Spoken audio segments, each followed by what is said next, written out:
Listo, entonces aquí empezamos con la grabación. Desde este momento donde ya no hay una introducción. Bueno, ¿qué hace un escritor?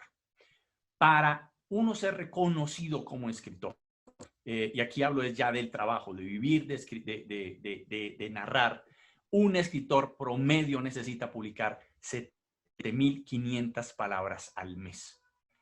Esto hace que lo que tú hagas se te empiece a reconocer como escritor.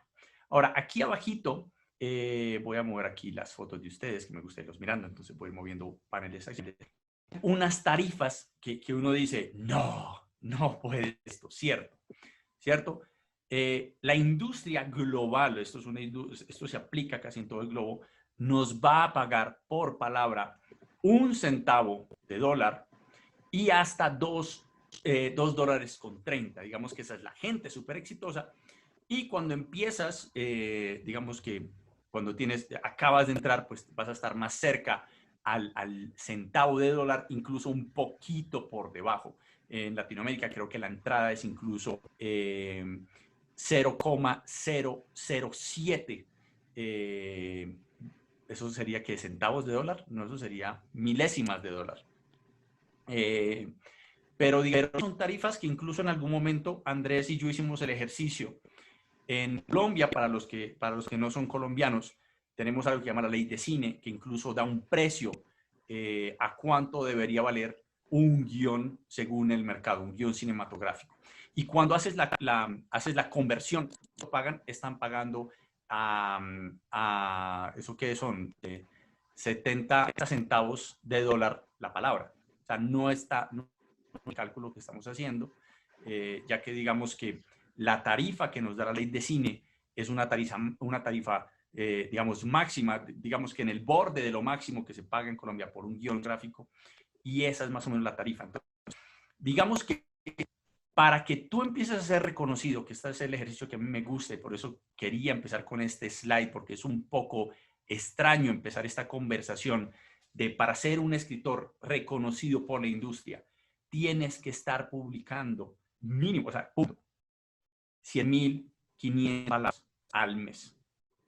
Bueno, y Eh, ahí hay algo, Juan, y saludo también a otros muy buenos amigos que están entrando a la conversación y grandes escritores como Claudia, saludo a Álvaro Vanegas y a Jerónimo Rivera.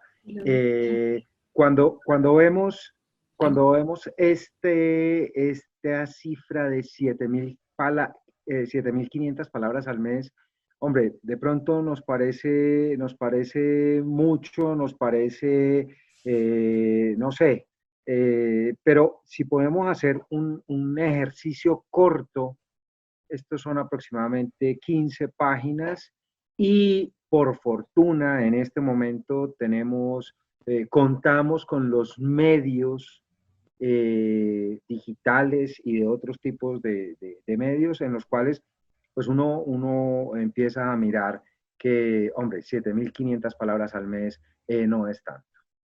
Alguna vez alguien me decía que para escribir lo que hay que hacer es sentarse a escribir y sentarse a leer, ¿cierto?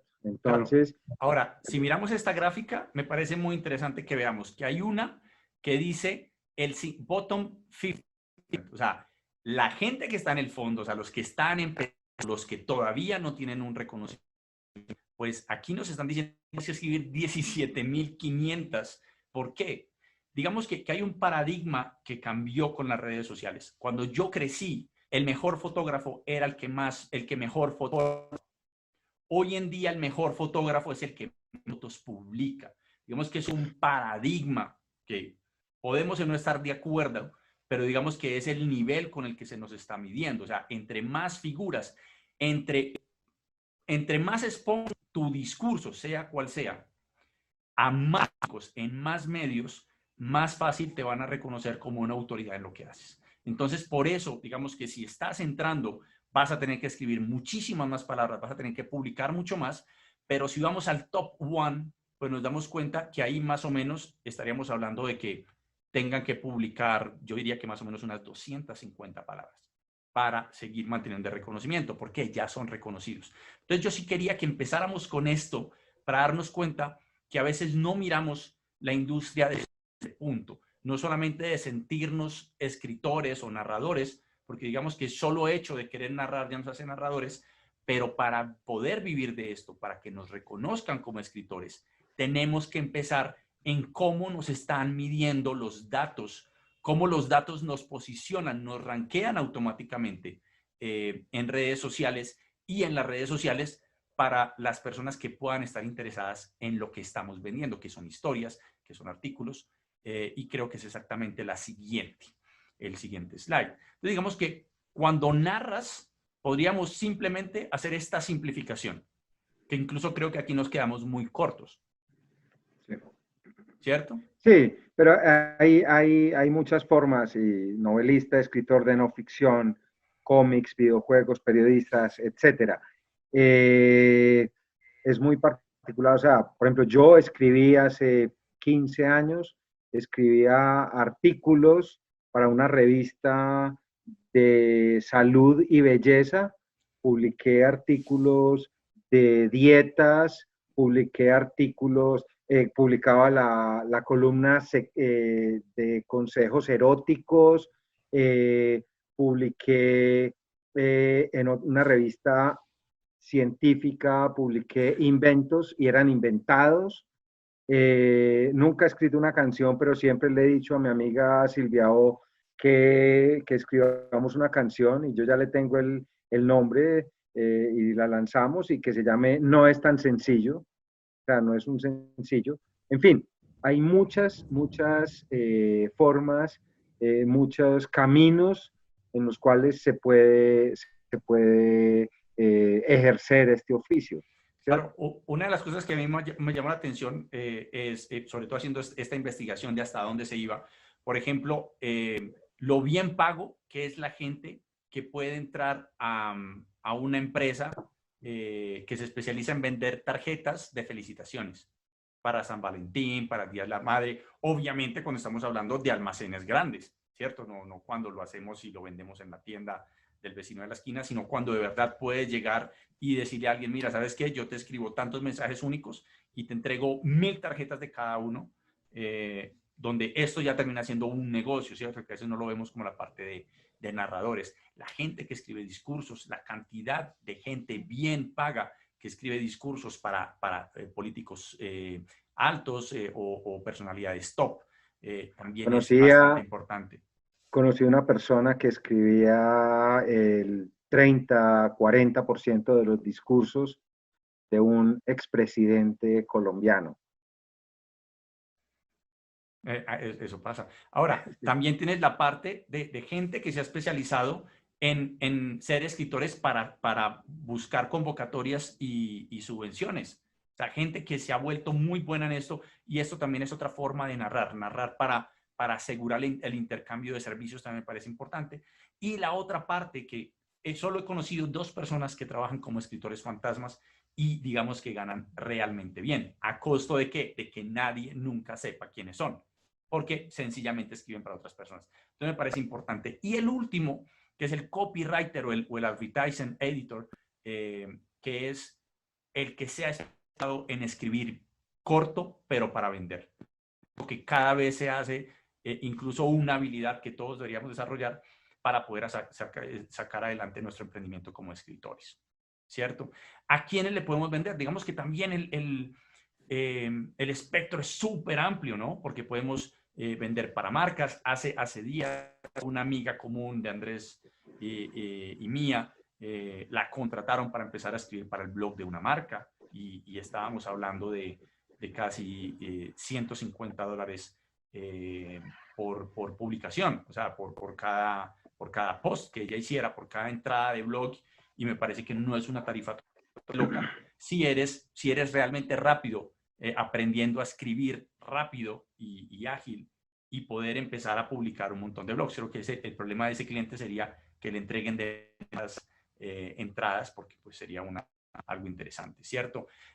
Cosa que hablábamos, que hablaba con Andrés y que es parte del negocio que estamos desarrollando, es cómo empiezas a escribir incluso para showrunners o showmakers de la industria en Estados Unidos. Gente que ya tienen tanto trabajo que no se pueden leer un guión y solamente te van a recibir la idea, pero con determinados parámetros muy bien formateados, máximo, o sea, que le pases una serie de una temporada o una película en menos de 10 páginas, pues eso también es un arte un poquito diferente a lo que estamos acostumbrados, pero que también es menos porque te puedes concentrar en crear más ideas y pasar más material para tratar así, de esa manera, vender más ideas.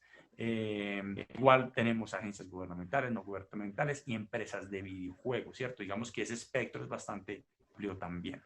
Yo creo que ahí lo más importante, Juan, y bueno, para todos, que también acabo de ver a Alejandra Falla, una escritora también muy reconocida, y es que tenemos múltiples espacios para poner nuestros textos, ¿cierto?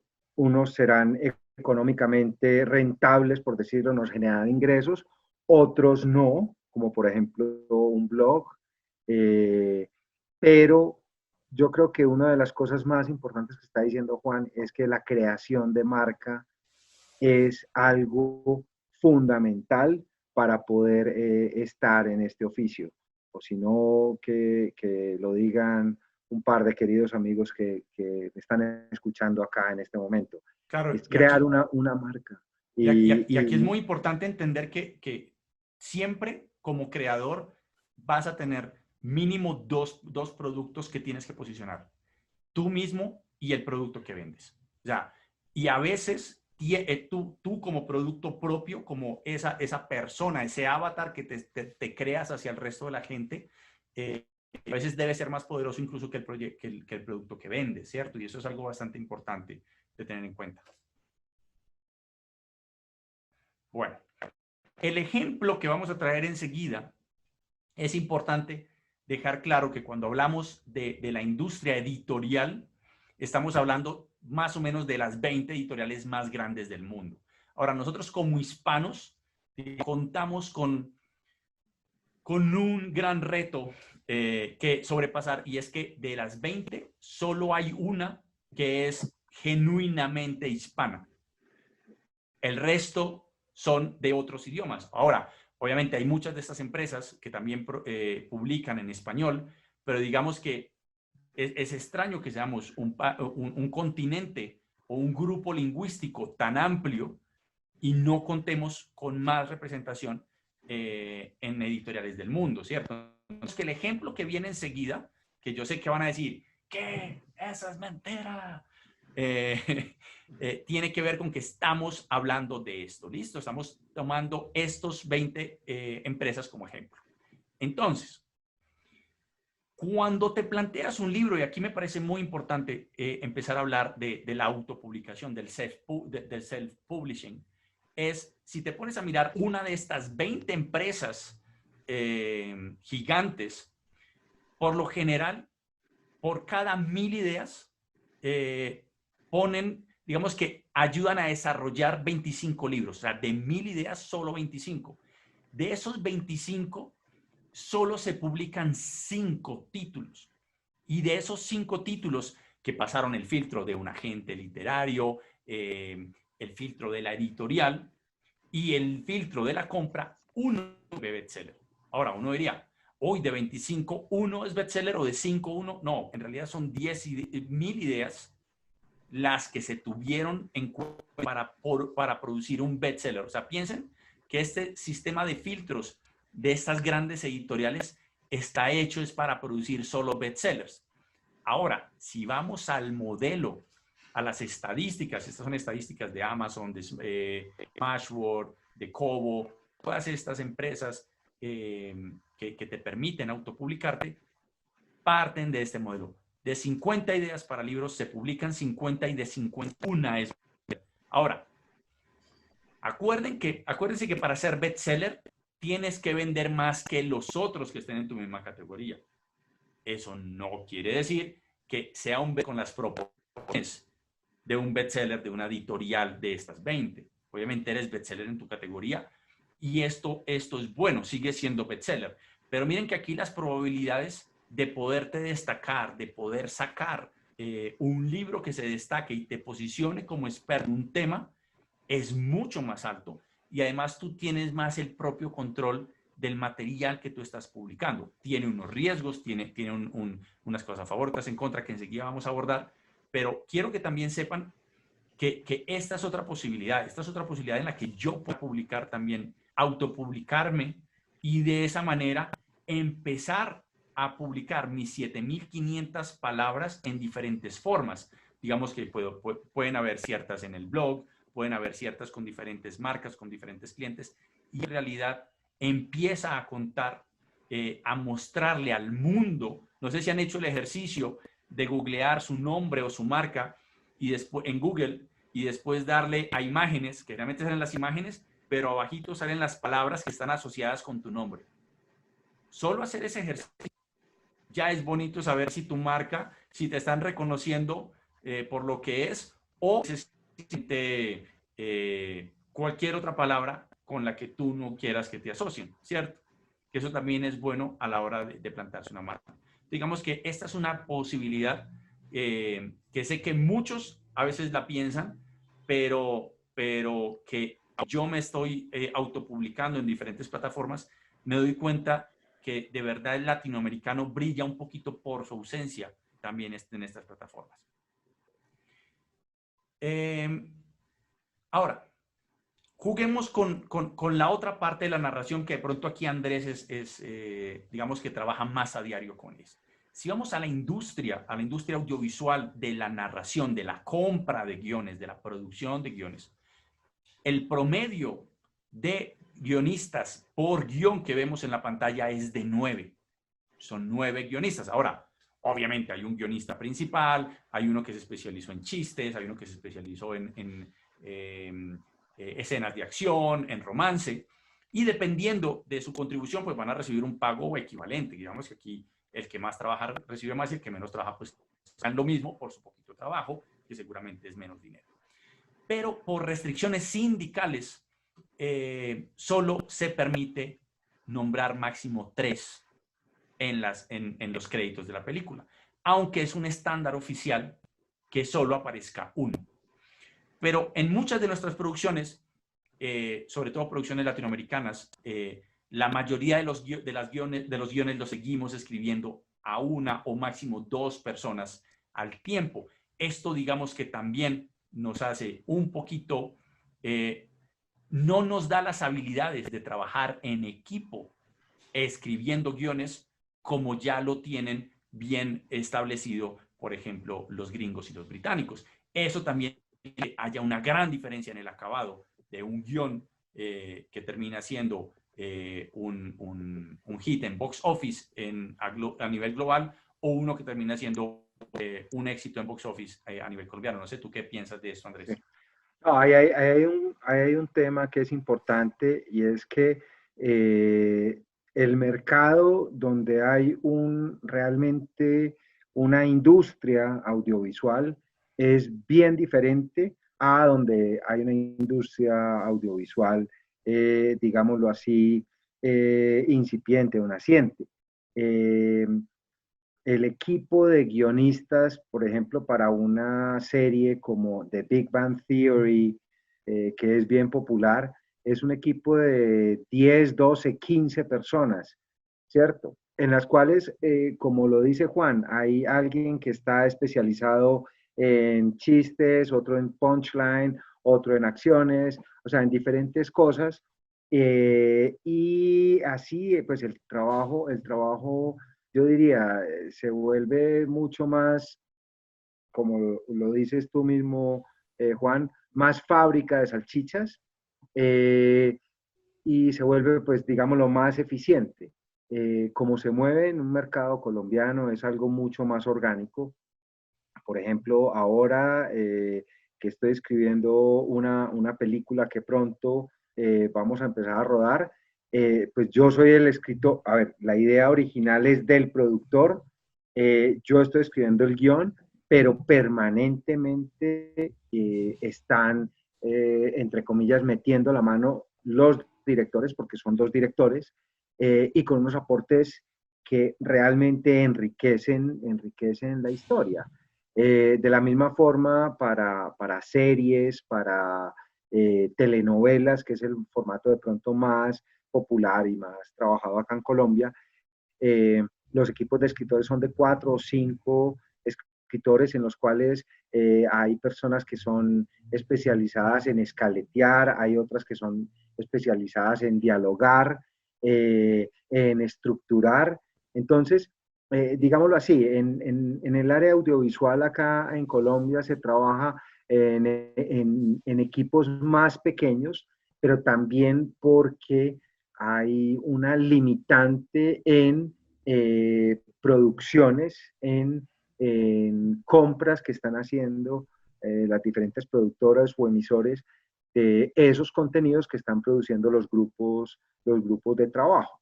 Entonces, creo que es más fácil cuando no hay pan, es más fácil repartirlo entre menos que entre más. Claro, pero aquí también viene la otra parte de riesgo. Entre más pequeño el equipo, digamos que más la gente se siente apropiada del producto que están vendiendo. Entonces es más difícil el manejo del guión. Por ejemplo, en una producción europea o gringa, cuando tú entregas el guión como guionista y ya te pagaron, si ellos quieren cambiar lo que quieran, lo cambian Sí, y tú no tienes nada que decir. Digamos que la industria ya ha empezado a tener, digamos, mi entregable es el guión, el entregable del director de película, y son dos entregables que pueden partir del mismo guión, pero ser totalmente diferentes.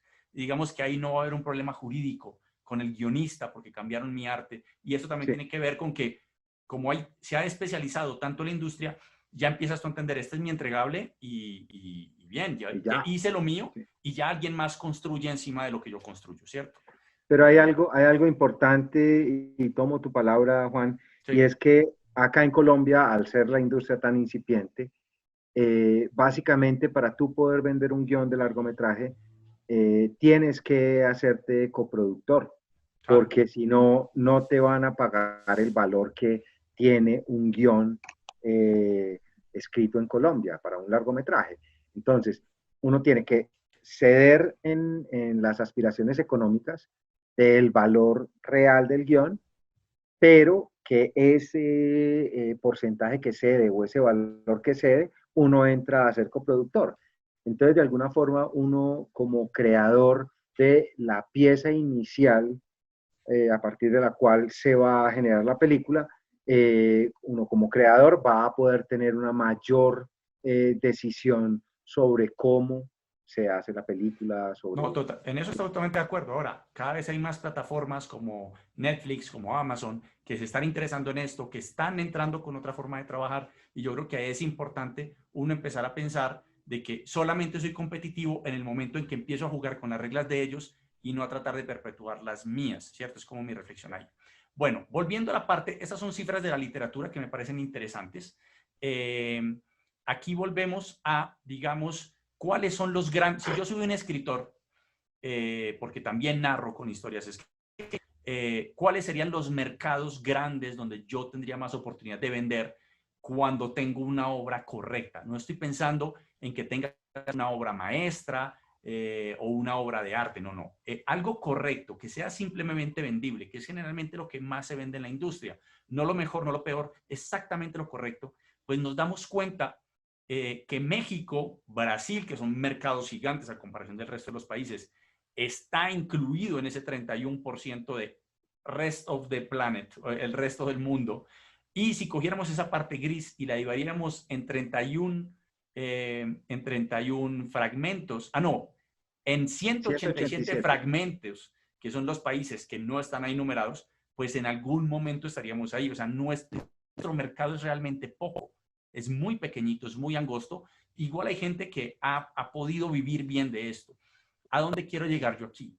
Yo pienso que una de las cosas que tenemos que tenemos que apostar como creadores es el bilingüismo. Es yo cómo puedo empezar a crear incluso o empezar a crear en español, pero meter en mi presupuesto la traducción al inglés y al mandarín, ¿cierto? Para estar en los dos grandes mercados. Porque digamos que eso también es importante. O sea, esto pensando en la parte literaria. Aquí solamente les estoy como mostrando de que a veces nos frustramos porque no vendemos en nuestro mercado, Pues es que nuestro mercado es un 187avo del 31% que les corresponde al resto del mundo que tiene un mercado realmente pequeño, ¿cierto? O sea, tenemos un mercado muy pequeño, pero hay mercados más grandes y podemos acceder a esto. Cada vez es más sencillo hacerlo. Incluso hay servicios de traducción en línea que son realmente baratos, que uno dice, ¿cómo traducen esto? Y que digamos que la calidad es correcta. Como les digo, algo que yo creo que es importante que entendamos aquí es, no tenemos que publicar obras de arte, simplemente vale con tener un proyecto correcto. Ahora, una de las cosas que a veces pienso que no se habla mucho en la parte de la creación es la diferencia de género, ¿no? Y aquí me encantaría entrar en algo que me parece precioso, y esto es la gente que se autopublica en Amazon y en otras plataformas de autopublicación. Nos damos cuenta que el género de romance es donde más gana la gente. O sea, ahí están las ganancias grandes. De 56 novelas románticas, bestseller, solo 3 fueron escritas por hombres. El resto son de mujeres. Ahora, si miramos la cifra de cuánto gana la que más gana, pues está ganando casi $500,000 anuales. Ahora, nosotros que generalmente estamos metidos en la ficción, que es donde está la flecha roja, pues nos damos cuenta que cuando nos va muy bien, pues el romance nos mata, porque digamos que el romance no es muy escrito por los latinoamericanos. Generalmente planteamos otro tipo de historias más sociales, historias que tienen más que ver con el neorrealismo nuestro, pero si nos damos cuenta, romance y misterio y thriller, ¡joder madre! O sea, aquí esto, o no ficción, hablemos de cosas reales. Si vamos a hablar, entonces planteamos de economía, hablemos de la no ficción, también es posible. Miren que ahí están las grandes posibilidades, la real rentabilidad, mientras que en la literatura de ficción, pues bacanísimo, porque a mí me encanta escribir ficción, pero miren la proporción de las ganancias, ¿no? Que yo Yo creo que, creo, sí, yo creo que ahí lo más importante es ver realmente un mercado, conocer un poco, así sea en unas cifras generales, un mercado y saber dónde estamos y a qué podemos aspirar. Entonces, casos como, por ejemplo, lo que dice Juan, el bilingüismo o buscar entrar a otros mercados que sean mucho más grandes o mucho más rentables. Por ejemplo, me alegra ver que aquí, por ejemplo, Mystery Thriller y Suspense, en el género en el que está mi amigo Álvaro Vanegas, es uno de los que encabeza todo. No he leído a Alejandra Falla, quiero leerla muy pronto, pero quisiera que ella estuviera más que esté en romance, ¿no? O sea, ella es literatura erótica, pero, bueno, la literatura pero, erótica entra dentro de romance, aunque no lo creas. ok, perfecto. Entonces, bueno, volviendo al tema, es ese mercado que es bueno entender y conocer. Claro, y a mí me gusta es que nos concentremos en la parte azulita que dice Indie Publisher. O sea, el que se publicó independientemente, miren que es un porcentaje bastante alto. Hay una gran oportunidad. Ahora, posiblemente no en español, pero eso no quiere decir que yo no pueda escribir en español y meterme la pela de traducir y empezar a publicar también en otro idioma, publicar en español y en inglés, o en español y mandarín, ya que digamos que el imperio está cambiando de forma, pero sigamos hacia adelante. Ahora, esto me parece aún más bonito, porque generalmente cuando pensamos en un libro exitoso, siempre pensamos en bestsellers. Como se darán cuenta, esto cambió radicalmente a la imagen que teníamos aquí acá. Porque estos son los que en realidad se hacen, digamos que una gran fortuna en pequeños espacios.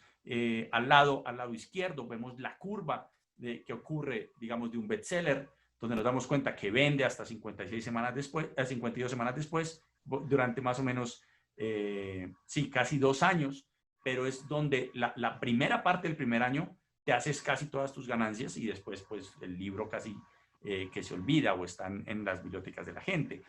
Pero nos damos cuenta que aquí aparece ficción, memorias, suspenso y thriller, historia, política y leyes, que me parece bastante interesante, ¿cierto? Porque esto incluso a veces puede ser personas que ni siquiera son, que se ven como escritores, sino que son personas de algunas profesiones que quieren plasmar su conocimiento para compartirlo de otras maneras, o personas que están escribiendo, digamos, una biografía como una autobiografía, como un escritor fantasma, que va a ser una millonada aunque nadie sepa su nombre, y digamos que aquí también hay unas oportunidades bastante importantes, ¿cierto? Pero veamos que dependiendo de los géneros y dependiendo de lo que tú quieras, pues hay diferentes fórmulas que se pueden seguir para poder lograr esas grandes ventas. Algo que me interesa mucho, porque yo sé que el Latinoamérica es muy bueno con historias cortas, es esta gráfica, ¿cierto? ¿Cuáles son? Piensen que en Amazon yo puedo subir un libro de 2 páginas y ponerlo a 99 centavos, o a Smashboard y ponerlo a 99 centavos, o 9,99 desde poquitas hojas. Yo no tengo que escribir un libro de 300 páginas para ser un autor. Hay un montón de autores que en vez de escribir un libro, lo van publicando capítulos de a 9 páginas y cobran $1 por cada capítulo. Y miren que aquí vuelve a estar el romance. Un género al que a veces, digamos, por lo menos a mí nunca me ha interesado, pero cuando vi esto yo dije, pues me voy a tener que poner romántico y verme todas las películas de Bridget Jones para ver si aprendo algo, porque se ve altamente rentable, ¿cierto? Y aquí estamos hablando, aquí miren que el desgaste, no tengo que escribir una novela, no tengo que escribir un guión de 90 páginas o 110 páginas, puedo escribir una novela corta de 9 páginas, publicarlo y empezar a publicar relatos cortos y volverme un experto en relatos cortos, y poco a poco la gente te va a ir reconociendo y vas a ser parte, digamos que de estas ventas que estamos viendo acá. Ahora, no les digo que cambien su vocación por lo que más pague, sino que de verdad vean que tienen alternativas que uno a veces no piensa, porque uno ve siempre en el cine ciertas películas, entonces piensas que esas son las exitosas. Enseguida vamos a ver esas cifras también. Y aquí también me gustaría que nos diéramos cuenta, a veces pensamos en las ventas de libros, no pensamos tanto en los electrónicos, porque digamos que el libro electrónico en Latinoamérica todavía no ha entrado en la magnitud que ha entrado en otras partes del mundo. Pero miren que las cifras de los publicados independientemente son las más grandes. Ahora, obviamente, la rentabilidad grande está con los 5 grandes editoriales Publishers. claro, que tienen sus cañones súper alineados contra hacer dinero, ¿cierto? Y hay un 4% que dicen sin categorizar, que es la gente que más gana, que la hemos visto en las otras gráficas, la gente que más gana, pero que digamos que son editoriales tan especializadas que pueden darse el lujo de verdad de tener 2 o 3 autores y sencillamente con eso sacarla del estadio. Pero me gusta esta del 39% de autores independientes. ¿Por qué? Nos abre la oportunidad a nosotros, o yo creo por lo menos a mí me anima a seguir publicando como independiente por muchas razones, y que cada vez somos más. Ahora, si cada vez somos más, pues obviamente es más difícil de encontrarnos. ¿Cómo nos encuentran? Teniendo un producto que vaya de correcto a bueno. No se requiere una obra maestra, una obra de arte. Necesitas algo que sea correcto y bueno, y con eso la gente te irá identificando. No sé si quieres agregar algo aquí. No, dale. Yo creo que acá este es el slide Que todos estaban que, esperando. que todos Bueno, estábamos esperando. entonces, hablando de literatura, ventajas de autopublicar. 1, la velocidad. No tengo que esperar a que un montón de gente tenga tiempo de leer, correcciones, pase una... No, hay una velocidad. Ahora, hay un riesgo, obviamente, como estoy autopublicando, pues es bueno que tengas un corrector de estilo, alguien que mire tu ortografía, tu puntuación. Obviamente no se trata de que quedes como un principiante, pero te permite empezar a publicar mucho más rápido. Hay una teoría o una tendencia ahora que es publicar en beta. ¿Qué significa publicar en beta? Es empezar a publicar cada vez más para cumplir con esas 7.500 palabras de una manera más rápida, de pronto un poquito más descuidada, porque a la mayoría de la gente que le interesa lo que tú ya estás diciendo a tu audiencia, pues no le importa mucho si tienes de errorcitos aquí y allá, porque en realidad lo que están buscando es el contenido. Segundo, no te cuesta nada, te cuesta el tiempo que le estás invirtiendo. Por ejemplo, en el libro que yo publiqué hace un mes, si yo hubiera hecho el tiraje mínimo que me pedían de 1.000 libros, pues hubieran sido 7 millones de pesos que hubiera tenido que invertir en unos libros que iban a estar en unos anaqueles hasta que se vendieran. Mientras que si yo simplemente hago un buen trato con mi publicadora digital, pues mis libros en este momento están en todo el mundo, en todas las tiendas online, y a mí no me costó un solo peso, que me parece que es importante. La otra parte es, como autor independiente, creo que el 74% de las regalías son tuyas y el otro 36% es de las tiendas y de la editorial digital. Algo que no pasa con las editoriales físicas, o por obvias razones. Ellos están corriendo riesgo, están imprimiendo, están contratando un montón de expertos que te ayuden con esto. Obviamente los costos son diferentes, pero aquí las regalías son tuyas. Ahora, si vendes poco, pues tus regalías son menos, mientras que la editorial posiblemente sea más efectiva vendiendo tus libros por canales tradicionales, ¿cierto?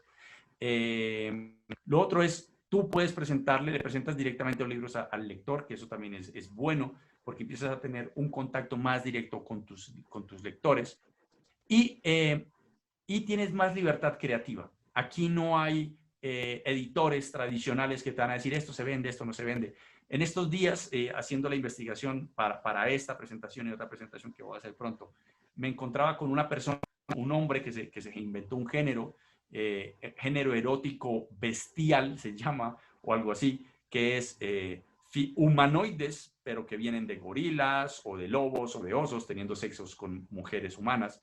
Y este tipo creó su género y le está yendo súper bien. Obviamente este género no se lo hubiera dejado crear una editorial normal y nadie nunca hubiera descubierto que hay tanta gente con tantas perversiones fantásticas dispuestas a comprar sus libros por $3.95.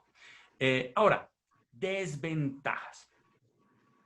La mayoría de los libros autopublicados o autoeditados es posible que vendas pocas copias. Ahorita vamos a abordar la razón de eso. También vas a llegar a una plataforma llena de autores independientes que van a hacer esto un poco más difícil. Las librerías generalmente les cuesta recibir libros independientes. Digamos que los editores te ofrecen, las editoriales te ofrecen ayuda para editar y marketear tu libro, algo que te toca asumir a ti mismo. Encontrar reseñas de personas buenas que con su reseña le den valor a tu libro también va a ser un poquito complejo y vas a tener que dedicar un tiempo a comercializar tu libro, que eso también, digamos, hay que tenerlo en cuenta. Bueno, yo Ahora, creo que ahí es muy importante, perdóname Juan, sí, y es uno evaluar, hace poco hablaba con una amiga escritora y yo le decía que lo que hay que evaluar es si quieres encargarte de una serie de tareas que son básicamente, están relacionadas con las habilidades que tienes que desarrollar, o si prefieres entregarle tu producto a una editorial, ¿cierto? Ahí son dos cosas totalmente diferentes, porque en una simplemente tienes que dedicarte a escribir, a pasar una serie de filtros, como ya bien lo decía Juan, al editor, a correctores, en fin, sí, a entrar en un plan de promoción, seguramente ellos, la editorial tendrá invitaciones a ferias del libro, a festivales de literatura, en fin, qué sé yo.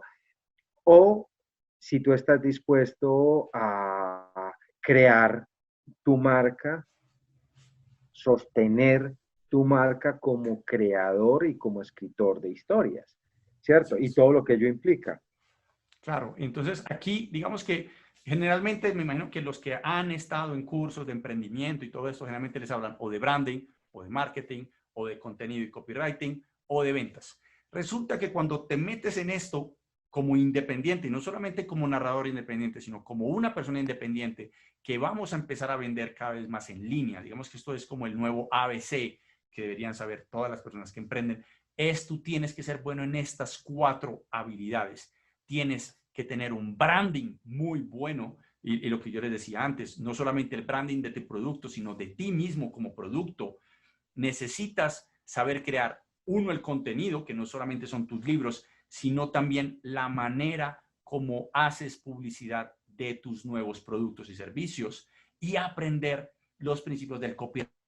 ¿Cómo aprendo yo a escribir para vender? No es lo mismo que escribir para narrar. Son principios totalmente diferentes. Por ejemplo, a nosotros nos enseñaron que no se puede juzgar un libro por su portada, pero Amazon se hizo millonario vendiendo libros con portadas, ¿cierto? Entonces, veamos que aquí el mundo puede estar un poquito al revés si lo vemos de esa manera, pero son cosas que debemos también aprender. La otra parte es, tenemos que saber de marketing, sobre todo marketing digital, que es el que menos nos cuesta, y tenemos que aprender a vender. No solamente a vender nuestro producto, sino a vendernos a nosotros mismos como creadores.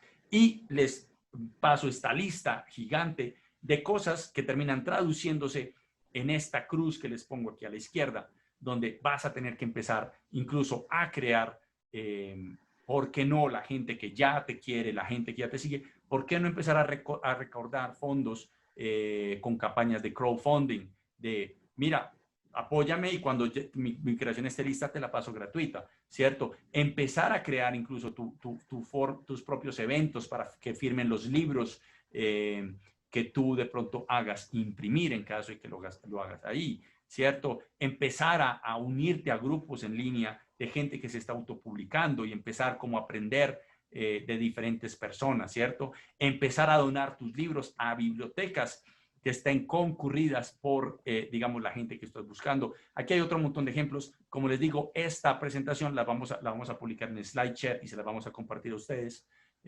para que la tengan también en caso de que la encuentren útil. Ahora, ¿qué quiero ahora hablar? Del cine, ¿cierto? Porque ahora hemos hablado de la literatura, pero si hablamos del cine, nos damos cuenta que a mí me encanta esta gráfica porque me dice cuánto costó y cuánto hizo. La línea anaranjada es cuánto hizo y la azul es cuánto costó. ¿Cómo nos damos cuenta? En la mayoría de los casos, las películas como que no cuadran. Pero si nos vamos a ciertos aspectos de la narración cinematográfica, nos damos cuenta que el horror es súper rentable, las películas familiares son súper rentables, la comedia es rentable, el thriller es rentable y la animación es rentable por 2 o 3 pelos. Obviamente, si eres Pixar, estamos hablando de una rentabilidad mucho mayor, pero aquí estamos hablando de la media, ¿cierto? Y eso también nos empieza a dejar claro. Entonces, si yo lo que quiero es hacer dinero narrando historias, pues de pronto yo debería aprender a escribir historias de horror. De pronto yo debería escribir películas familiares, ¿cómo se llama el que hace el paseo? Se me olvidó en este momento el nombre. Dago. De Dago, exacto. El gran Dago aprendió a escribir y no lo demuestra. Digamos que es una persona que todos los años tiene una buena película en los teatros. Ahora, vamos a la televisión. En la televisión empezamos a darnos cuenta que aquí hay algo que nos está haciendo así en el ojo. La comedia en la parte audiovisual es rentable. Yo creo que algo la única vez que yo vi un taller donde trajimos expertos de la gente que sabe hacer las cosas bien, fue cuando trajimos a Vancouver Film School, a la Universidad de Medellín hace unos años, y trajimos a 5 grandes nombres del sitcom gringo, que digamos que es el que ha puesto los parámetros del mercado global. Estoy hablando, obviamente, de que si nos vamos a dedicar a vivir de esto, tenemos que darnos cuenta que hay un mercado, al que podemos acceder si tenemos los productos correctos, no una obra de arte, no una obra maestra, algo entre bueno y correcto es suficiente. Y para eso, digamos que hay reglas y hay metodologías que pueden hacer esta curva mucho más suave, ¿cierto? El drama, y ya nos damos cuenta que de ahí en adelante, como que drama y comedia, si yo quiero de verdad hacerme un hombre en esta industria, esto debería ser de pronto a lo que yo me debería dedicar. Ahora, hay gente aún más visionaria que está escribiendo guiones para videojuegos. También tienen unos protocolos y tienen, digamos, que unas reglas que hay que respetar. Y nos damos cuenta que entonces acción, shooter, roleplay y sport deberían ser a los que me dedico y debería aprender a contar estas historias de otra manera. En algún momento también incursioné escribiendo cómics. Este fue un cómic que también fue en su momento tendencia en el mundo. Se llama Proyecto Diégesis. Y con este, digamos que tuvimos un gran aprendizaje, donde nos dimos cuenta que el cómic no es tan rentable como una novela gráfica. Por ejemplo, aquí sí te deja muy claro que si quieres irte a donde están el gran dinero, deberías escribir una novela gráfica y no tanto el cómic, aunque el cómic también es rentable. Y los cómics digitales, que era donde estábamos nosotros, pues obviamente son rentables, pero el mercado es un poco más pequeño. Así que también sería algo para tener en cuenta.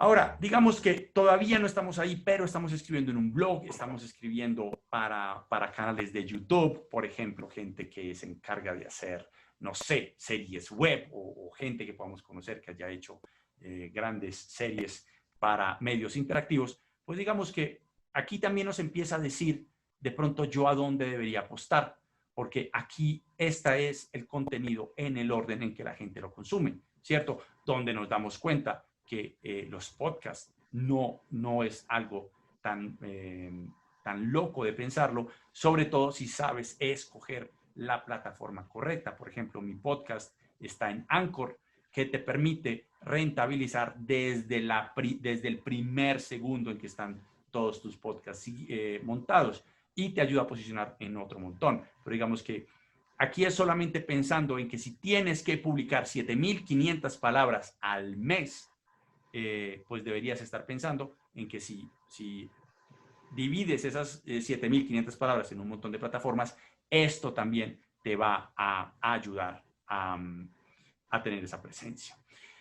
Y esto, que a mí me encanta mostrar esto es para el 2017, el 2021, nos deja claro que el mercado más grande está en los medios digitales. Ahora, de pronto no es el más rentable en este momento y en la esquina del mundo en el que estamos, pero sí nos va a permitir tener una presencia global desde donde estamos. Y digamos que eso también es importante en el momento en que hablamos de branding, contenido, marketing y ventas. Si manejamos todo esto y fuera de eso escogemos los mercados que nos brinden más oportunidades, también va a ser que esto sea más real, que yo en realidad pueda empezar a crear las 7,500 palabras al mes que me permitan ser visible como narrador. Andrés, aquí me gustaría que de pronto nos hablaras un poquito del manejo del cliente, que es algo que yo he aprendido mucho de ti, en el momento en que llegas a negociar, llegas con ya sea un contenido que te están pidiendo o que tú vas a vender, pues obviamente hay cosas que hay que tener en cuenta. Me gustaría que hicieras como un recuento chiquitico. Bueno, ahí yo creo que es muy importante, cuando uno está siendo contratado para escribir, cuando está escribiendo por encargo, creo que lo más importante que tiene que desarrollar uno como creador es el sentido de la escucha. Un escritor que no escucha, escribe de pronto lo que no debe escribir. Entonces, aquí yo creo que es importantísimo uno escuchar qué es lo que quiere el cliente. Pero también hay otro par de cosas que son importantes y es el alcance y los entregables. ¿Por qué? Porque creo que como creadores podemos caer en una falla, podemos tener un error en no estar eh, limitando o no definir de manera clara qué es lo que vas a escribir, ¿cierto? Entonces, en un momento determinado, por ejemplo, para un guión, para una película, te piden primero una comedia familiar con un perro, pero después de que entregas el primer draft o algo así, te dicen, no, es que también queremos que haya unos marcianos que vienen y hacen abducción de los miembros de la familia y se los llevan para otro planeta. Entonces, si uno no define claramente el alcance, en este caso del tema o de la idea principal, pues fácilmente te van a estar cambiando la película y te van a poner a escribir otra película y otra película y otra película. Y otra cosa es definir esos entregables. Por eso creo que es bien importante cuando uno se sienta a hacer una negociación de esto, uno definir cuáles son los entregables, cuál es el proceso, ver todo como un proceso con unos entregables en unos tiempos específicos, un cronograma y sobre todo dejar muy bien formalizado los procesos de aceptación. Alguna vez, mmm, para un tema muy enfocado hacia la publicidad, llegamos, hicimos todo el proceso muy bien y en un momento determinado me llama el cliente, me llama la agencia de publicidad medio empanicada a decirme que no, que es que el presidente de la compañía no le había gustado la historia.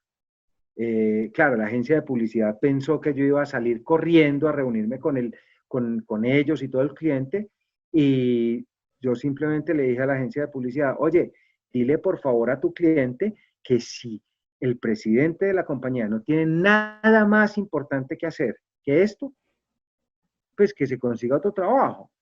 Pero nuestra aprobación no dependía del presidente de la compañía. Yo ya hice mi entregable, ya les pasé mi factura de cobro y que estén muy bien.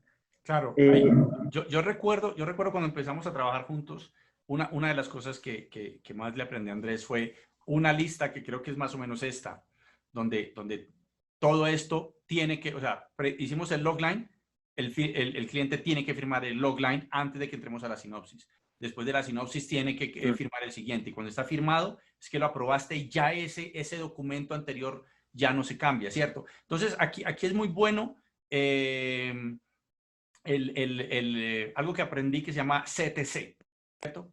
Y me van a disculpar el lenguaje, pero es cuida tu culo, ¿cierto? Es cómo limito yo mis entregables y mi tiempo y sobre todo lo que dice Andrés, ¿quién va a juzgar si mi trabajo está bien?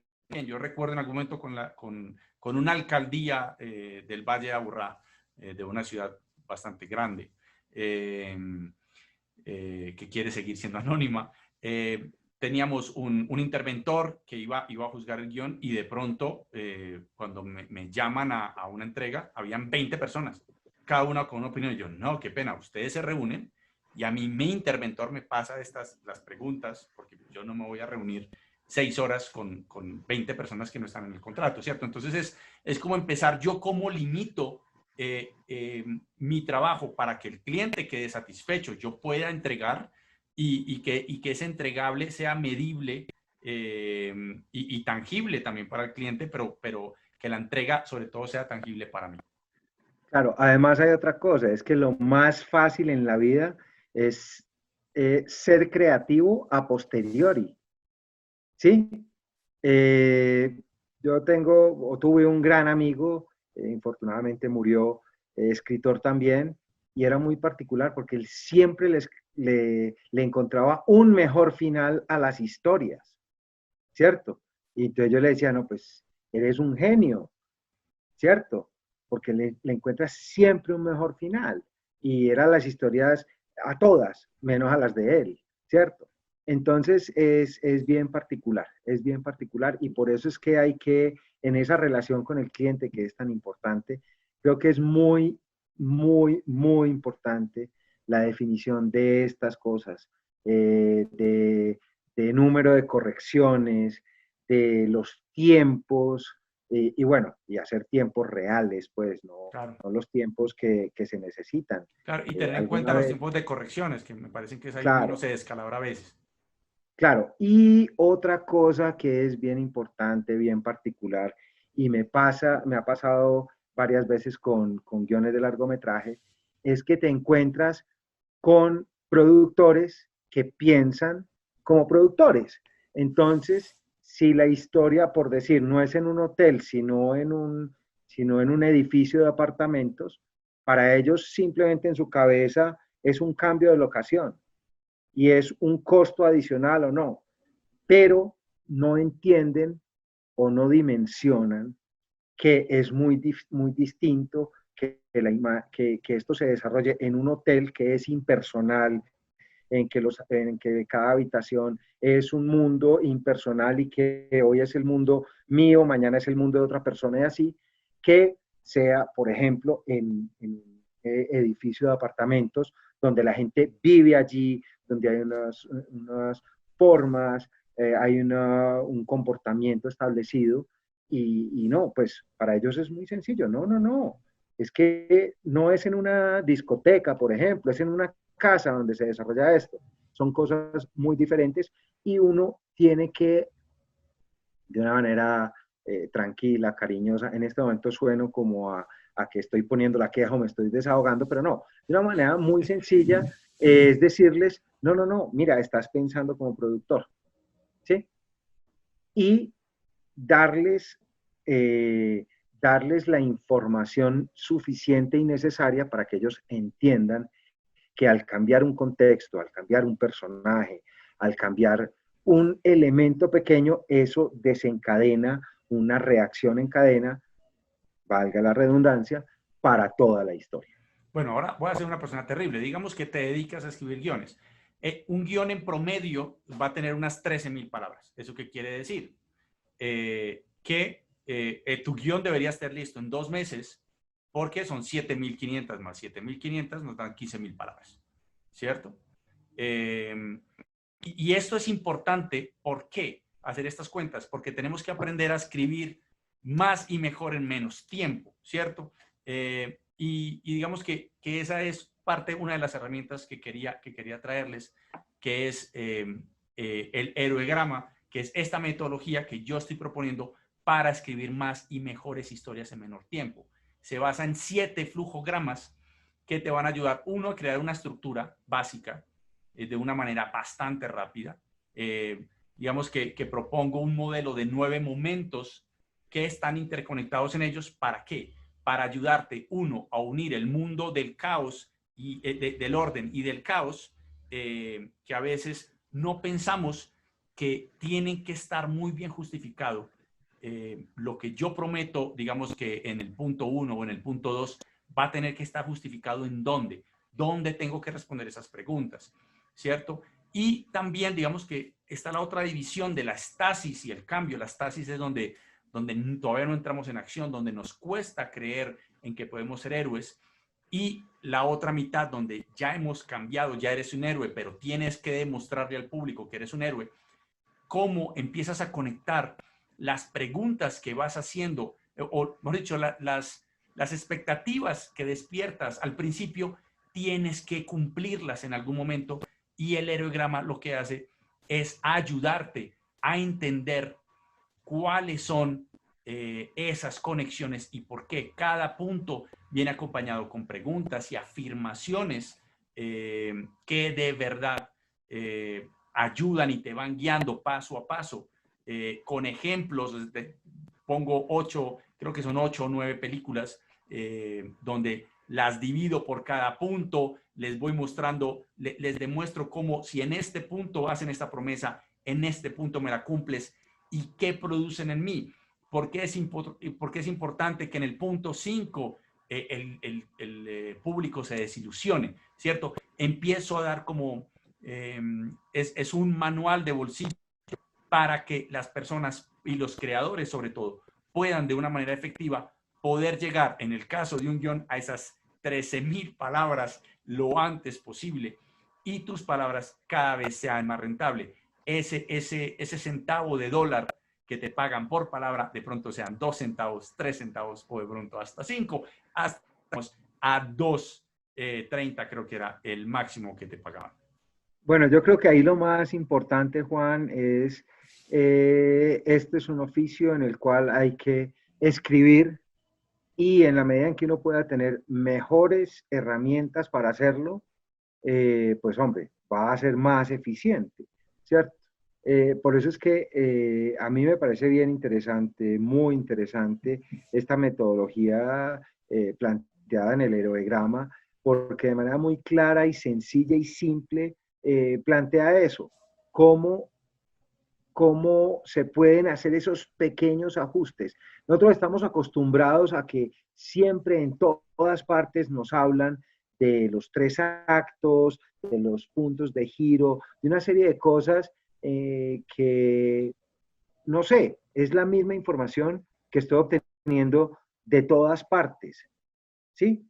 Eh, y yo no estoy tan seguro de que si se siguen esos pasos o que si se hace esto, pues vas a escribir de manera correcta. Todo el mundo estaría escribiendo de manera correcta y pues infortunadamente pienso que de pronto no es así. Eh, y por eso es que a mí me parece bien interesante que con una herramienta que brinda, como lo decías ahora, ejemplos en temas, pues con ejemplos palpables como Star Wars, como El Señor de los Anillos, como Harry Potter, estos momentos, esto que viene muy desde Campbell, de Joseph Campbell, del viaje del héroe, la transformación, cómo irlos planteando. Entonces, Exacto. A mí, por ejemplo, digamos que este libro empieza a aparecer más o menos hace unos 3 años, donde estamos dando talleres de narrativa, y siempre estaban las mismas preguntas, pero profe, es que no entiendo el primer acto o no entiendo esta parte, la parte del mentor, porque esto porque es importante, profe, esto cómo se conecta. Y empecé, digamos, que a jugar con un montón de herramientas. Y una de las películas que más me sorprendió cuando la lees con esta metodología fue Harry Potter y la piedra filosofal, ¿cierto? Donde te das cuenta, cuando empiezas a seguir, te empiezas a dar cuenta de cuál es el elemento más importante de toda esa película. Que uno diría, ah, es la piedra. No. Ah, es la varita. No, el espejo. Gracias al espejo, donde el profesor le explica para qué sirve, Harry Potter es capaz de vencer a Voldemort al frente del espejo con un conocimiento que Voldemort no tenía. Y esa es una conexión que encontramos aquí fácilmente. Los dos vemos por qué conectados y vamos demostrando punto por punto cómo se cumple en todas las otras historias. Entonces, digamos que es algo que a mí me ha servido desarrollar esta metodología, digamos que me sirvió mucho más. Si les gusta, están interesados, la pueden encontrar aquí. Creo que todos recibieron el 34% del libro gratuito en su mail. En caso de que no, en SlideShare también está el 34% publicado para que todos lo puedan ver. Y yo creo no que sé, hablamos paso a preguntas, ¿no, sí, Juan? señor. Genial, les puedo hacer una pregunta. Sí, señor. Sí, ¿Cómo vamos, señores? Muchas gracias por este espacio, por permitirse compartir con todos nosotros tan importante información. Bueno, me llamo Rafael Sarmiento, también apasionado por la literatura, por el Rafael, cine. puedes prender tu cámara solo por pura curiosidad. Es que está dañada la cámara. Entonces, ¿sabes qué? No la vayas a prender, déjala así. Sí, se dañó de tanto uso. Quería comentarles y preguntarles sobre el tema transmedia, porque pues es algo que ha tratado de empezar a surgir, pero nada que anda. Desde hace 12 años yo estoy como pendiente del tema, pero nunca veo algo que detone así tan fuerte como lo estamos esperando. Ya sabemos pues que Star Wars es como un referente, pero quería en la actualidad, si creen que va a detonar o si ya está detonando. Eh, a ver, yo te digo una cosa, a mí me parece bien particular escuchar en todas partes, en todas las convocatorias, eh, en todos los procesos, te hablan de transmedia, transmedia, transmedia, y, e infortunadamente lo único que están mirando es un primer paso. A ver, la transmedia, como las brujas, existe, ¿cierto? Pero ¿qué pasa? Yo creo que la gran falencia que tenemos en este momento es que la transmedia prácticamente se está visualizando como un proceso posterior a una obra completada. Me explico. Piensan en transmedia cuando ya se tiene, cuando ya se tiene una serie o una película hecha. Entonces ahí, Rafael es tu nombre, ¿cierto? Yo creo que lo más importante en esto es que cuando uno se siente a pensar en un contenido, empiece a pensar en un contenido transmedia, ¿sí? Acá con mi querido amigo Álvaro Vanegas, que está escuchándonos, hay un proyecto que está liderando mi empresa, La Buena Estrella, que es un proyecto que es transmedia, es una obra de teatro, van a ser unos cómics, va a haber un podcast, va a haber un libro, una novela gráfica. Entonces vamos a estar abarcando diferentes medios que se van a estar interconectando. Y ojo con esto, no para contar lo mismo en teatro, en libro, en publicación digital, no, en podcast, no. Cada uno de esos productos va a ser un producto nuevo y diferente. Mira, a mí Entonces, digamos que los ejemplos que a mí más se me ocurren con Transmedia que hayan sido exitosos, uno, para mí el primero fue Matrix. O sea, Matrix tuvo Matrix, Matrix 2, Animatrix, Matrix 3, no, Animatrix, el videojuego y Matrix 3. Cuando viste Animatrix, jugaste el juego y viste la tercera, hay líneas que entiendes mejor. Hay porque, digamos que hay varias muertes que están más justificadas si viste Animatrix y tuviste, ¿cierto? Entonces, digamos que esa fue una, y la otra fue, creo que fue Walking Dead, donde te pasaban cortos pequeños de los personajes que entraban brevemente en la serie, pero tenían la historia detrás de esa persona que moría o terminaba siendo sacrificada o atropellada incluso por los mismos buenos, y que le daba como una sensación de freemium a los fans que en realidad entraban como a buscar ese contenido. Entonces, lo que dice Andrés también es verdad. Yo pienso que algo puede ser transmedia solamente si lo planeas así desde la creación. Si lo que haces es simplemente, fue un éxito, entonces voy a inventar cómo ganarle más dinero, simplemente digamos que la audiencia siente eso y se siente bastante desmotivada de consumir algo que me estás vendiendo solamente. ordeñada. Exactamente. Entonces, digamos Sí. que por ese lado yo pienso que esta pandemia, sobre todo ahora que ya, digamos, esta segunda ola ya se empieza a percibir con las declaraciones que ha hecho Austria y otro montón de países que están viendo cómo empieza a subir otra vez esto, pienso que eso le va a poner una presión muy fuerte sobre todo a la producción audiovisual globalmente, y esto va a hacer que nos tengamos que empezar a inventar un montón de formatos de cómo grabar buenos actores desde su casa, casi que cada actor tenga su propio estudio, su propia forma de grabar, y empezar a crear en edición en múltiples plataformas, y creo que esto puede hacer que esto del transmedia por fin tome otra huella. Creo que incluso esto va a sonar horrible, pero digamos que incluso el medio virtual ha fracasado un poquito, digamos, con su propuesta narrativa digamos que cámaras 360.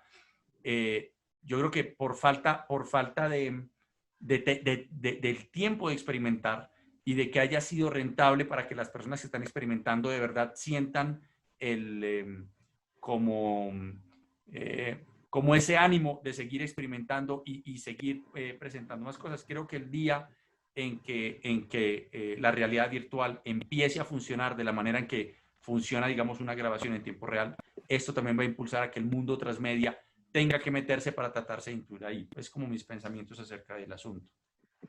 Bueno, hay una pregunta por el chat de Álvaro Vanegas. Yo quisiera saber cuánto puede costar más o menos traducir un libro de 30.000 palabras de español al inglés. Mil gracias.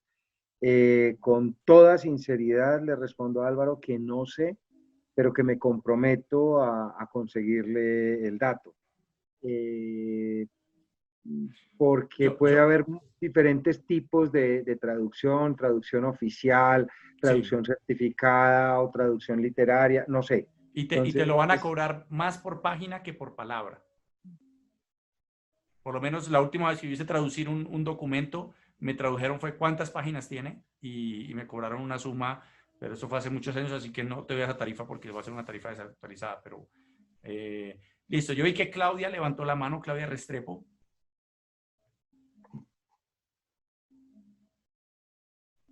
Hola, buenas noches. Muchísimas gracias por la presentación. A mí me queda una duda.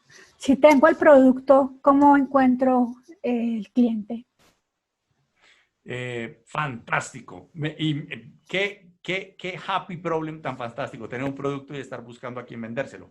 Ahora, dependiendo del producto que tengas, pues vas a tener diferentes clientes, ¿cierto? Eso digamos que no es lo mismo vender bicicletas que motos, ¿cierto? Entonces, ¿Pero dónde? No, ahí hay algo, perdóname Juan. Sí. Mira, bueno, Claudia, tú tienes formación también como administradora y creo que la administración y la gerencia se mueven mucho con, perdón la expresión, pero con fábulas pendejas, ¿cierto? Entonces hay una fábula de motivación para vendedores en la cual le entregan o sea, mandan a un tipo a vender zapatos al Sahara y el tipo al mes llega flaco, ojeroso, cansado y todo el cuento y le dicen, ¿qué hubo? ¿Qué le pasó? Y el tipo dice, no, pues ¿cómo así? En el Sahara nadie usa zapatos, no vendí un zapato, ¿cierto? Pero mandan a otro vendedor, al buen vendedor, y el tipo a los 3 días manda un fax diciendo, por favor, mándenme 2 containers de zapatos. Acá nadie usa zapatos y les voy a enseñar a usar zapatos. Entonces, hay algo muy importante, es uno de pronto, y te lo digo con de pronto los pocos o muchos conocimientos que tengo, sobre todo de haber manejado equipos de venta y vicepresidencias comerciales de productos financieros, es si uno tiene un producto, yo creo que uno tiene que ser muy objetivo, pensando cuál es el mercado en el que puedes vender tu producto. A qué mercados puedes llegar y a qué mercados no puedes llegar. Y ahí viene el trabajo de la minería de datos para ver cómo le llegas a ese mercado, ¿cierto? Claro. Pero yo me equivoco, discúlpame Juan. Yo, por ejemplo, hice un ensayo sobre la pandemia en mayo, comparando las funciones administrativas con lo que debía ser de alguna manera la respuesta, basándome en la premisa del control que dice que no se puede controlar lo que no ha sido planeado. Como la pandemia no fue planeada, entonces yo estructuré todo un ensayo y lo regalé en LinkedIn, las 70 páginas, porque no tenía ni idea de que yo podía comercializarlas. Te hago una pregunta. ¿Por qué en LinkedIn? porque estaba buscando, o sea, estaba buscando un empleo como dependiente, pensando que como independiente no iba a lograr nada. Mira, O yo estoy en 3 editoriales, yo estoy en 2 editoriales, en Planeta y en El Libros Editorial. Tengo 3 libros digitales, 2 libros y libros agotados, y realmente soy ignorante en el sentido de que no sé qué hacer con las obras que tengo, más todo el inventario que tengo de ahí para atrás que sirve a nivel audiovisual. Tú me hablas de ventas y marketing, pero eso es lo que menos me interesa. A mí me interesa la ficción. Estamos de acuerdo, estamos de acuerdo. Hay cosas que es bueno aprender, pero también uno puede decir, no me interesa, yo quiero escribir. Ahora, hay una plataforma Medium, no sé si la conoces. No. Medium.com. ¿Qué hace Medium? Medium es una plataforma de editores pequeños. No sé si conoces una comunidad que se llama Digital Nomads. Tampoco. Bueno, Digital Nomads es una comunidad digital, es una comunidad de gente de todos esos gringos que tú ves trabajando en coworkings en Bogotá y en Medellín todo el tiempo y que les pagan por escribir artículos de si la gente utiliza flip-flops o no en Medellín, ¿cierto? Cosas así. Ellos casi que viven de esa plataforma, llaman Medium. Entonces, Medium, ¿quién la maneja? Editoriales grandes y pequeñas en busca de nuevos talentos. Por ejemplo, yo en algún momento estuve metido en artificial y estuvimos planteando y empecé a escribir de inteligencia artificial en Medium. A los 3 días me escribió una revista que se llama Planet Chatbot y empezaron a publicar mis artículos, ¿cierto? Ahora, el deal que yo hice con ellos fue exposición máxima y no recibí dinero porque quería, digamos, que los beneficios de la exposición. Y eso, digamos que si estás en Medium y empiezas a regalar tu trabajo, en realidad no te estás regalando, te estás mostrando para la gente correcta, ¿cierto? Okay.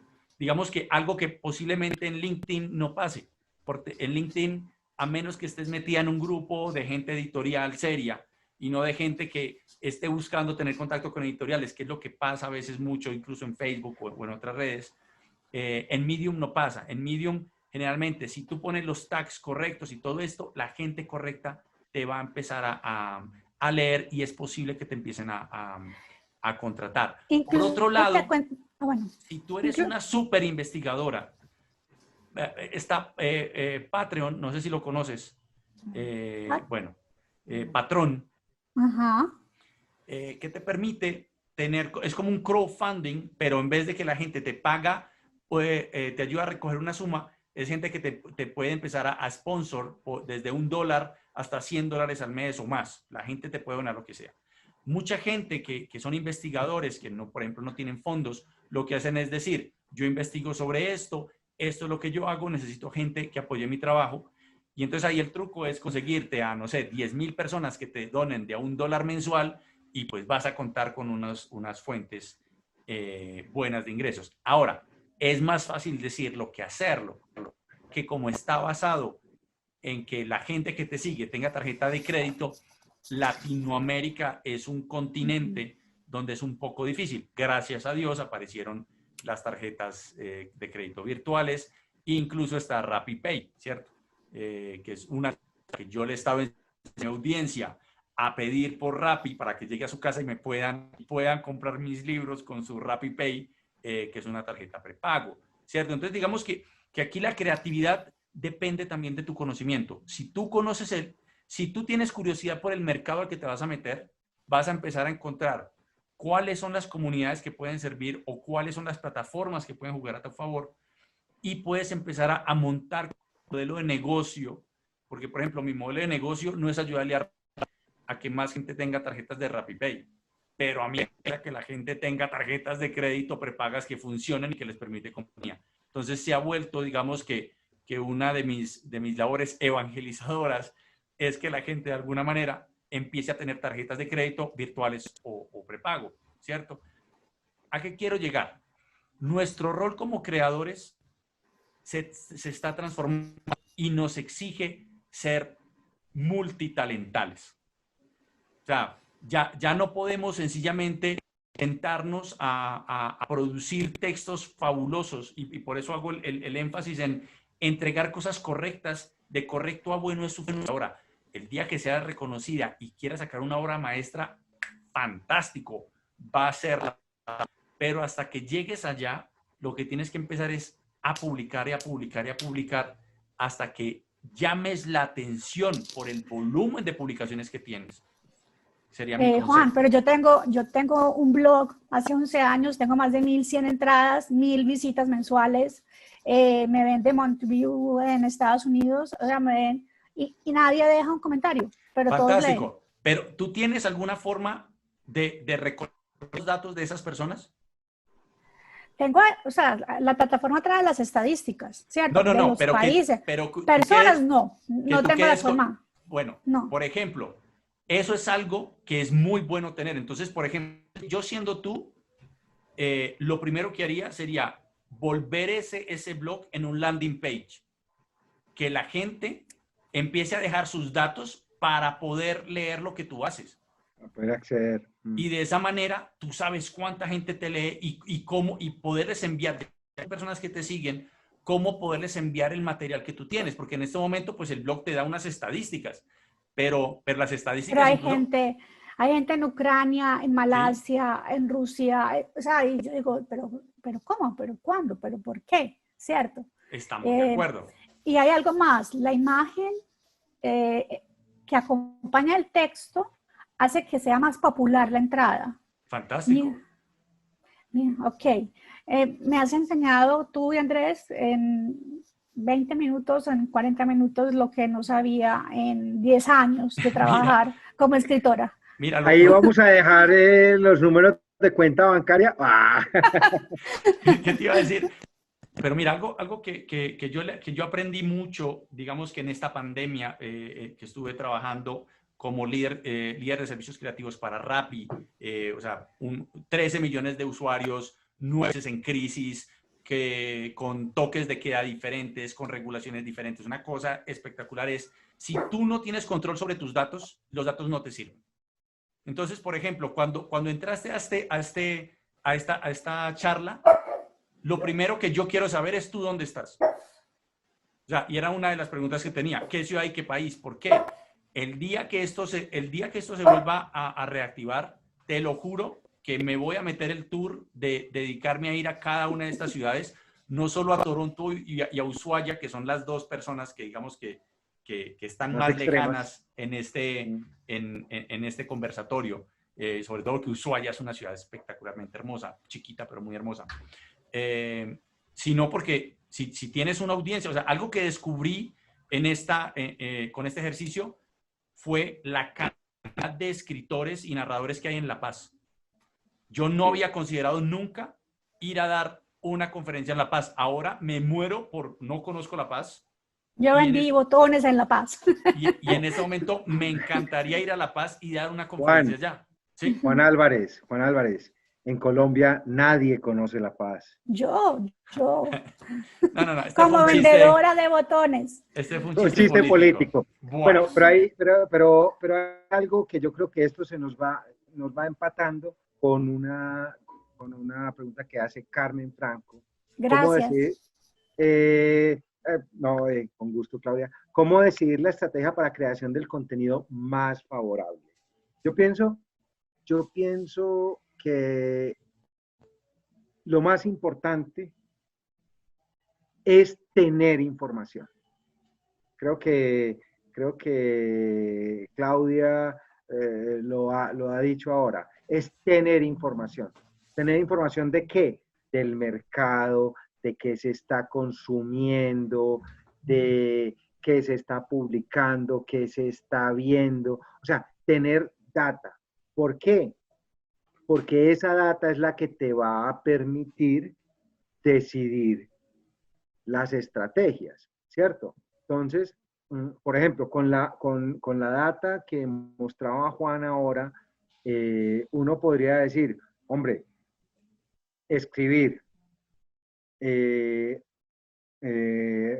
novelas cortas, románticas, para publicar en inglés y en mandarín, bajo una estrategia de escritura rápida, manejando un branding y un marketing acertado, te digo, haciendo ese ejercicio, en 2 años eres millonario, porque estoy asumiendo que esa misma data que vas a estar estudiando y después con la que vas a estar analizando el impacto que va teniendo tus publicaciones, los mercados a los cuales estás llegando y todo esto, pues te van a permitir entrar a los 2 mercados más grandes, que son los angloparlantes y los cantonesoparlantes, ¿cierto? Sí, pero no solo eso, Andrés. Pongamos el ejemplo del ejercicio que hicimos para este conversatorio. Nos pusimos a mirar cómo estaban funcionando las comunidades de escritores y de guionistas. Hicimos publicidad por medio de ciertos grupos. Metimos, creo que 20,000 pesos son $4 menos, $4 en publicidad. Y tuvimos más de 150 inscritos en 10 países hispanos. Y esto fue gracias a que nos metimos a ver cuáles son las palabras que utilizan los guionistas para poder hacer las publicaciones, qué busca la gente que trabaja con narrativa, qué buscan las personas que buscan cursos, qué tipos de cursos. Digamos que empezar a crear incluso ese texto sencillo con el que hicimos las publicaciones, lo creamos con las palabras que, por ejemplo, una herramienta como Google Trends, que no sé si la conocen, uno puede meterse a Google Trends y empezar a poner por ejemplo, el tema con el que tú trabajas y empieza a darte las palabras que están asociadas Claves. con eso, claves, y qué porcentaje de uso están teniendo. Entonces, pues, esto es un ejercicio de escritura que a veces se parece un poquito como a Sudoku, porque tú empiezas a tener palabras que generalmente tú no utilizas, pero que la gente sí está buscando, ¿cierto? Entonces es cómo empiezo yo a mirar. Mira, esto es como cuando buscas trabajo online. No sé si ustedes en LinkedIn o en Monster Work, o no sé cómo se llaman estas plataformas donde uno busca trabajo. Generalmente el latinoamericano es muy a sobreescribir lo que están pidiendo. Ahora, resulta que esas plataformas no las lee nadie a menos que el porcentaje de similaridad, de coincidencia, se esté por encima del 75%. Eso quiere decir que casi que lo que tú escribas en el formulario cuando estás aplicando para ese trabajo tiene que coincidir lo más cercano a esas palabras. Entonces, si te están preguntando, ¿has producido series en televisión? Pues tu respuesta es, he producido series en televisión, ¿cierto? Pero si tú pones, he producido series en televisión pues resulta que hay un montón de palabras. Y en todas las palabras, pues entre más escribas, menos va a coincidir con lo que ellos están buscando. Esto mismo se trata a la hora en que vas a empezar a crear contenido. Uno, tienes la parte de cómo vas a publicitar ese contenido, y la otra es qué vas a incluir en tu contenido, ¿cierto? No te digo que tu historia o tu novela tenga que tener esas palabras, pero el anuncio con el que lo vas a publicar, sí. No sé si eso responde tu pregunta, Carmen. Bueno, y... Claro que muchas gracias, muy amables ambos. Bueno, no, con mucho gusto, Carmen. Carmen Rosa, ¿no? ¿Cierto? Bueno. Y sí, Carmen Rosa. Bueno, un abrazo para ti. Gracias. Hay una cosa, Sí. por ejemplo, yo complemento esto que dice Juan y todo el tema de la data. Y lo cuento acá para escritores consagrados a quienes conozco, como Claudia, como Álvaro, en fin, como Jerónimo. Y que suene anuncio también. Muchas veces escribimos y, pues, infortunadamente, lo que escribimos no vio la luz, ¿sí? Y esto se queda ahí, en un escaparate, en un cajón, ¿cierto? ¿Qué tal lo que hablábamos con Juan en estos días, y es nuestro plan macabro para dentro de muy poco? Es empezar a encontrarle otros mecanismos narrativos a esos contenidos, ¿cierto? Hombre, que esto no pudo ser, por decir, una serie de televisión. ¿Por qué? Porque producir una serie de televisión es costoso, te lo tienen que comprar, en fin, muchas cosas. Hombre, ¿qué tal si esto lo transformamos en novelas cortas? Una saga de novelas cortas, ¿cierto? Cuento esto porque, bueno, montando esta presentación liderada por Juan, obviamente, y que, pues bueno, además de todo tiene también un objetivo muy claro y es cómo contar más historias mejor y de una manera más eficiente. Mirábamos que como creadores, como escritores, casi todo el tiempo estamos en una pugna, en una lucha contra la frustración, ¿cierto? Ahorita tomando las palabras de Claudia, es que tengo un blog hace 11 años, tiene no sé cuántas miles de entradas, esto y lo otro, ¿sí? Yo creo que si ponemos un muro de los lamentos en Facebook para que nuestros colegas escritores, narradores se desahoguen, eso se va a llenar en muy corto tiempo, ¿cierto? Se va a llenar y bueno, ojalá sirviera la catarsis. Pero lo importante creo acá es que con esta presentación, con esta información, creo que es mostrar cosas que en un momento determinado muchos de pronto lo sabían, otros no, pero cómo se van ligando las cosas, cómo ser escritor o tener este oficio, vivir de la narrativa como estaba titulado este conversatorio, no es simplemente pensar en escribir como le sucede a uno todo el tiempo, que llegan, es muy particular, le sucede a uno mucho con personas que trabajan en agencias de publicidad. No, es que yo tengo la idea que puede ser el próximo éxito de Netflix. Y uno dice, bueno, eres un mago, eres un genio, ¿cierto? No, nosotros tenemos una vocación, una necesidad vital de escribir. Tenemos que saber cómo podemos vivir de esto, cómo podemos hacerlo rentable. Y por esto, pues les digo que esta presentación era para mirar, este conversatorio era para mirar como ese amplio espectro del mercado, de que escribir no es simplemente escribir un libro, escribir una novela, escribir una serie, escribir un largo, escribir un documental, ¿cierto? Sino que hay demasiadas posibilidades en esto. Claro, a mí me gustaría aquí, pues antes yo sé que estamos ya pasándonos un poquito de la hora.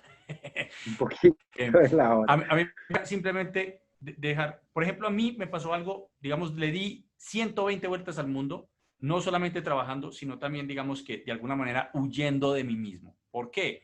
Porque digamos que siempre me frustraba un poco de que yo no tuviera los resultados que yo esperaba tener, ¿cierto? Entonces yo le echaba la culpa al lugar donde estaba, o a la gente con la que trabajaba, o a la sociedad en la que estaba, o no estaba en el mercado correcto, ¿cierto? O sea, siempre encontraba alguna forma de protegerme el ego.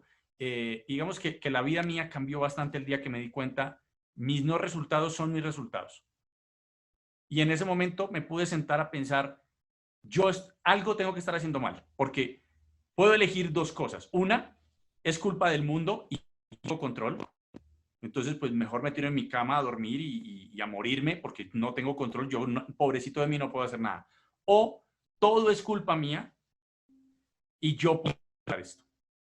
Y cuando tomé esa segunda, digamos que la vida mía cambió. Entonces empecé, ¿qué? A sentarme a hablar con la gente que no estaba comprando mis cosas, a preguntarle por qué no me compraba las cosas. Entonces me daban una lista y digamos que la gente que me conoce saben que yo no me conformo con menos que sinceridad. Entonces eran conversaciones realmente largas donde pues aparecían partes de mi personalidad, partes de mi trabajo, partes de mis métodos, partes de diferentes cosas. ¿Qué me tocó empezar a hacer? Listo, ¿cómo quieres que te entreguen? Listo, empecé a hacer listas de cosas que yo tenía que hacer. En el momento en que te das cuenta que estás haciendo algo mal y haces la lista de todo lo que estás haciendo mal, también tienes la lista del pensum de lo que tienes que aprender a hacer. Entonces, yo puedo ser un gran escritor, pero si no estoy entregando como lo quiere recibir mi cliente, pues obviamente el cliente me lo va a comprar. Y a veces confundimos el cliente nuestro con el cliente de nuestro cliente. Yo no escribo para una audiencia, yo escribo para un productor. O sea, cuando yo presento mis pitch bibles, porque yo ya no presento guiones, o sea, digamos que yo renuncié al desgaste de escribir guiones y correr el riesgo de sentarme 2 meses a escribir. En vez de eso, cada mes presento 8 ideas en formato pitch bible y de esta manera, pues hay 10 ideas en el escritorio de alguien que sé que se va a leer 10 páginas, que no se va a leer 90, pero sí se va a leer 10 veces 10 páginas, que termina siendo lo mismo que un guión, pero que va a tener 9 posibilidades. Exacto, va a tener 10 posibilidades, sí. Sí, no, digo una no le va a gustar, va a tener otras 9 de que sí les guste algo, ¿cierto? Si la primera no le gusta. Pero digamos que eso fue un ejercicio que hice en el momento en el que me quité la excusa de es el mundo, es el mercado, son mis clientes. No, algo tengo que estar para que todo el mundo no me esté comprando o no me esté publicando, ¿cierto?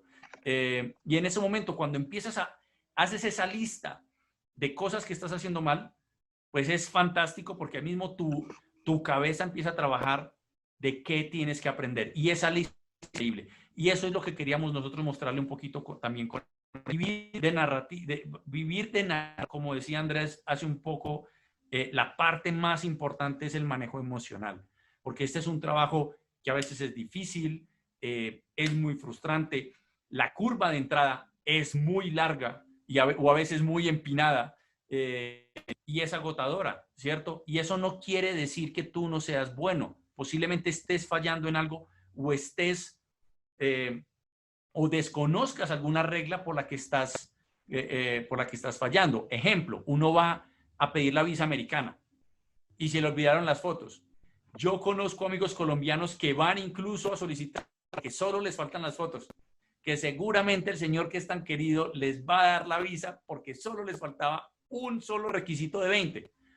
Y a veces eso es lo que nos pasa a nosotros en convocatorias o con los clientes. A veces se nos pasó un checklist, un punto en un checklist muy largo que a veces ni se nos pasó, no lo conocíamos. Pero si en algún momento no nos hacemos esa pregunta, pues digamos que el mercado va a seguir cerrado a pesar de que seas brillante, ¿cierto? Y aquí vuelvo a repetirles, mucho de lo que yo aprendí, mucho de esos checklists que hay que tener, lo plasmé en este libro. Pronto voy a hacer un workbook donde están incluso el workbook del héroegrama, donde están el paso a paso de los entregables, cómo se traduce esto a diferentes entregables, y ojalá de verdad les sea útil. No sé si hayan más preguntas, si alguien quiera preguntar algo más, y no lo sé.